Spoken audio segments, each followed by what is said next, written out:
আসসালামু আলাইকুম। আমি আজকে একটা হেলদি প্রোটিন বানাবো। আমি 1 কেজি দুধ ঘন করে জাল করে নিছি আর 3টা ডিম নিলাম। 3টা ডিম আমি দিয়ে দিলাম ব্লেন্ডারে। আর আজকে আমি হেলদি প্রোটিন কেন বলছি, রোজার মাস সবার ঘরেই কলা থাকে। আমি আজকে কলা দিয়ে প্রোটিনটা বানাবো, সাথে থাকেন। আমি 4টা কলা ছিলে 3টা ডিমের সাথে দিয়ে দিলাম। আর এখন আমি 1 কেজি দুধ ঘন করে জাল দিয়ে নিলাম, ওই দুধটা আমি দিয়ে দিলাম। পাশাপাশি 1 কাপ চিনি দিয়ে দিচ্ছি, কেননা আমি চিনি এইটুকুই দিব, 1 কাপই দিব।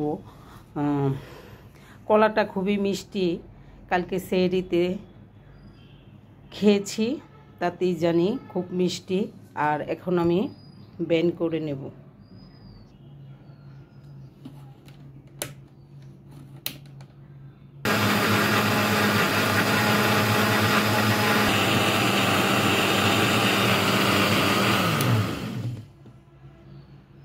ক্যারামেলের জন্য আমি চিনি দিয়ে দিলাম, এখানে আমি কোনো পানি অ্যাড করব না। আর খুব হালকা আঁচে ক্যারামেলটা করতে হবে, পুড়ে গেলে প্রোটিনটা তিতা লাগবে। ক্যারামেলটা আমার সুন্দরভাবে হয়ে যাচ্ছে। ক্যারামেলটা আমার হয়ে গেছে, ঠান্ডা হওয়ার জন্য দিলাম।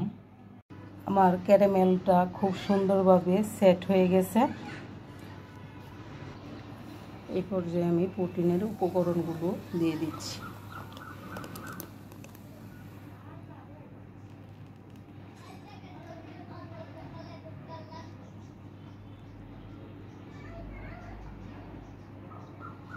আমি একটু এলাচ দারচিনির গুঁড়া দিয়ে দিচ্ছি।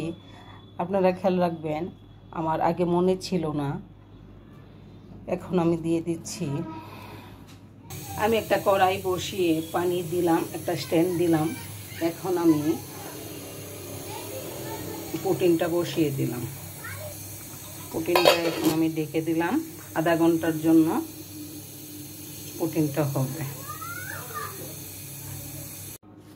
আমার প্রোটিনটা হয়ে গেল, হেলদি একটা প্রোটিনটা আমি এখন কেটে নেব।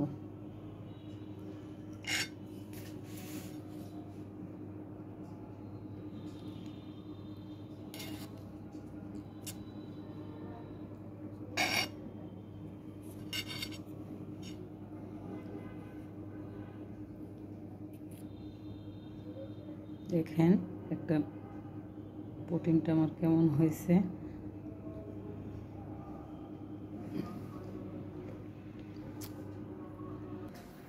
প্রোটিনটা আমি খেয়ে দেখি। বিসমিল্লাহ। মাশাআল্লাহ, প্রোটিনটা অনেকটা